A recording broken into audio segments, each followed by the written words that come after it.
اس دنیا میں ہر کوئی ہی کامیاب ہونا چاہتا ہے۔ ہر کسی کے کچھ خواب ہوتے ہیں جنہیں وہ پورا کرنا چاہتا ہے۔ کوئی بھی ناکام نہیں رہنا چاہتا، لیکن کامیابی ہر کسی کو نہیں ملتی۔ تو پھر یہ سوال ذہن میں آتا ہے کہ آخر زندگی میں بہت سے لوگ کامیاب کیوں نہیں ہو پاتے؟ کیوں وہ ایک ایوریج لائف ہی گزارتے رہتے ہیں؟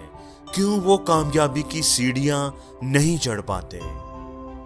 تو دوستو، آپ کو اس سوال کا جواب آج کی ویڈیو میں مل جائے گا۔ ایک بوڑھا آدمی جو بڑا ہی سمجھدار تھا، اپنے بیٹے کے ساتھ کہیں سفر پر جا رہا تھا۔ چلتے چلتے اس کا گزر ایک کھیت سے ہوا۔ کھیت کافی بڑا تھا، لیکن اس کی حالت کوئی زیادہ اچھی نہیں تھی۔ ایسا لگ رہا تھا کہ کھیت کا مالک اس پر کوئی خاص توجہ نہیں دیتا۔ کھیت کے درمیان میں ایک چھوٹا سا گھر بنا ہوا تھا۔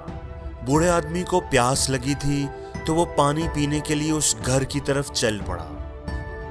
گھر کا دروازہ ایک درمیانی عمر کے آدمی نے کھولا۔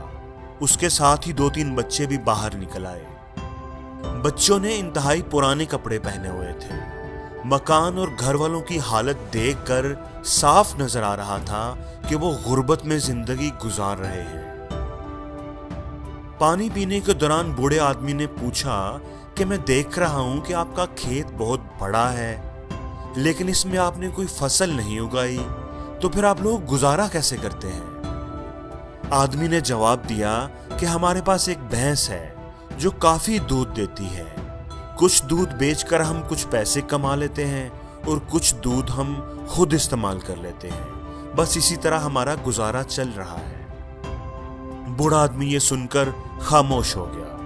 شام ہونے کو آئی تھی تو بوڑھے آدمی نے رات وہیں گزارنے کا فیصلہ کیا۔ آدھی رات کو بوڑھے آدمی نے اپنے بیٹے کو اٹھایا اور کہا کہ ہم نے ابھی یہاں سے نکلنا ہے، لیکن جانے سے پہلے ہم اس آدمی کی بھینس کو چٹان سے گرا کر مار دیں گے۔ بیٹا یہ بات سن کر پریشان ہو گیا۔ اس آدمی نے تو ہماری مدد کی ہے اور ہم اس کی بھینس کو مار دیں، اسے سمجھ نہیں آ رہی تھی، لیکن باپ کے سامنے وہ بول بھی نہیں سکتا تھا۔ وہ دونوں چپکے سے اٹھے، بھینس کو چٹان سے گرایا اور راتوں رات وہاں سے غائب ہو گئے۔ بیٹے کے دل میں اس بات کا بڑا پچھتاوا تھا۔ سالوں گزرنے کے بعد جب وہ بڑا ہو گیا، ایک کامیاب انسان بن گیا، تب بھی یہ بات اس کے دل سے نہ نکلی۔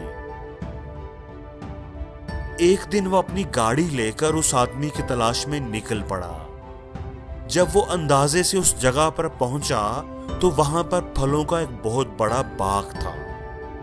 وہ لڑکا اداس ہو گیا۔ وہ سمجھ گیا کہ وہ آدمی بھینس کے مرنے کے بعد یہ جگہ چھوڑ کر کہیں چلا گیا ہوگا۔ باغ کے بیچوں بیچ ایک شاندار گھر بنا ہوا تھا۔ ایک امید لے کر وہ باغ کے مالک کو ملنے چلا گیا کہ شاید وہ اس آدمی کے بارے میں کچھ جانتا ہوگا۔ جب لڑکے نے دروازہ کھٹکھٹایا تو وہ حیران رہ گیا، کیونکہ اندر سے تو وہی آدمی نکلا تھا جس کی انہوں نے بھینس مار دی تھی۔ لڑکے نے کہا کہ شاید آپ نے مجھے پہچانا نہیں، سالوں پہلے میں اپنے والد کے ساتھ آپ سے ملا تھا۔ وہ آدمی بولا، آپ کو میں کیسے بھول سکتا ہوں؟ آپ لوگ تو اس دن بغیر بتائے ہی چلے گئے، لیکن اس دن نہ جانے کیسے ہماری بھینس چٹان سے گر کر مر گئی۔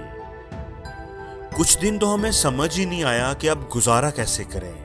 ہمارا تو سب کچھ ہماری بھینس ہی تھی، لیکن زندہ رہنے کے لیے کچھ نہ کچھ تو کرنا تھا۔ تو میں نے کھیت میں لگے ہوئے درختوں کو کاٹ کر لکڑیاں اکٹھی کی اور انہیں بازار جا کر بیچنا شروع کر دیا۔ اس کام سے جو پیسے ملے، ان سے فصل کے بیج خریدے اور ہل چلا کر کھیت میں ڈال دیے۔ اللہ کے کرم سے فصل اچھی ہو گئی۔ فصل سے اچھے پیسے مل گئے تو کسی نے مشورہ دیا کہ پھلوں کا باغ لگا دو۔ میں نے ایسا ہی کیا۔ اب یہ سارے باغ میرے ہیں۔ میں آس پاس کے گاؤں میں پھلوں کا سب سے بڑا تاجر ہوں۔ لیکن یہ سب کچھ کبھی نہ ہوتا اگر اس دن میری بھینس نہ مرتی۔ اگر میری بھینس نہ مرتی تو شاید میں آج بھی اس کے دودھ سے ہی گزارا کر رہا ہوتا۔ مجھے زندگی میں کبھی پتہ نہ چلتا